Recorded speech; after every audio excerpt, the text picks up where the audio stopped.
থাকার কথা ভাবলেই গায়ে কাঁটা দেয়। হাই স্কুলের লাস্ট ইয়ারটা এখানেই কেটে গেল। তুমি বলেছিলে এই ভিডিওটা চলতে পারে 2 বছর কিংবা 4 বছর ধরে, তবে আমি এখানে এতদিন টিকে থাকার প্রস্তুতি নিয়েই ঢুকেছি।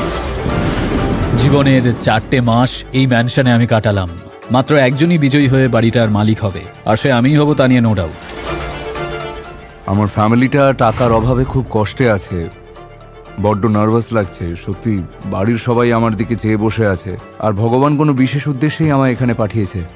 আমার সত্যিই জিততে হবে। যাতে কন্টেস্ট্যান্টদের সহ্য ক্ষমতা আরো বাড়ে, তাই পরের চ্যালেঞ্জটাকে আরো কঠিন করে তুলতে আমি এমন একটা নজিরবিহীন সিদ্ধান্ত নিলাম যা এই চ্যানেলের ইতিহাসে আজ অবধি কখনো ঘটেনি। ঠিক আছে বয়েজ, এক্ষুনি লেগে যেত। বয়েজ নিচে নেমে এসো।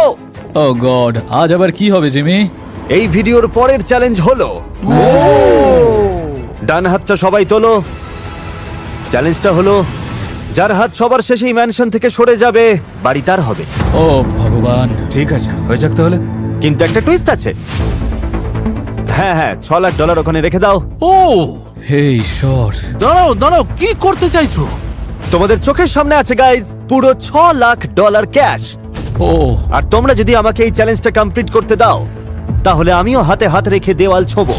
আমার হার মানার আগে যে যে হাত সরাবে তারা পেয়ে যাবে $1 লাখ করে ক্যাশ।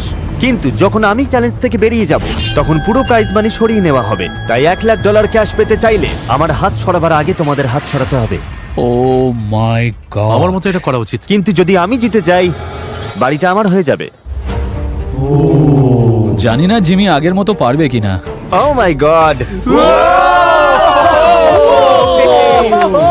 করা যাক, ডিল ডান। দাঁড়াও দাঁড়াও, অন্তত 3 জনকে হ্যাঁ বলতে হবে। চলো হয়ে যাক। হ্যাঁ রাজে। সবাই রাজি তাহলে? জিমি, তোমাকে চ্যালেঞ্জে হারানোটা মারাত্মক ব্যাপার। এবার আমিও ম্যানশনের কন্টেস্ট্যান্ট।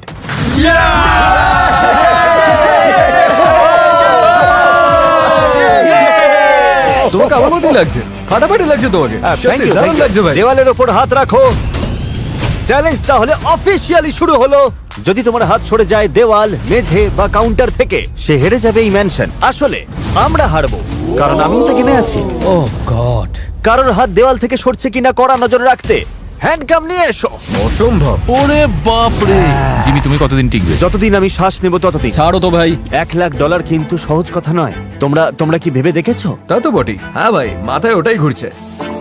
এই তুমি থামবে? ও আমার লাইফ নিয়ে ছিনিমিনি খেলছে, প্লিজ স্টপ। এই মুহূর্তে সবাই কিন্তু $1 লাখ করে পেতে পারে, কিন্তু আমার হাত আগে সরে গেলে ক্যাশ টাকা পুরোটাই সরিয়ে নেওয়া হবে। আমি শূন্য হাতে এসেছিলাম, ফাঁকা হাতে ফিরে গেলেও হারানোর কিছু নেই। তার মানে তুমি হাত সরাচ্ছ না? একদমই না। $1 লাখ প্রাইস থাকা সত্ত্বেও? একদম। বাড়িতে আমাদের সেভাবে কিচ্ছু নেই, ভিটে মাটি হারিয়েছি, কখনো কখনো তো গাড়িতেও রাত কাটাতে হয়েছে। তাই 10 লাখের একটা সুযোগ পেয়ে ছেড়ে দেওয়াটা সত্যি বলতে পাগলামি হবে।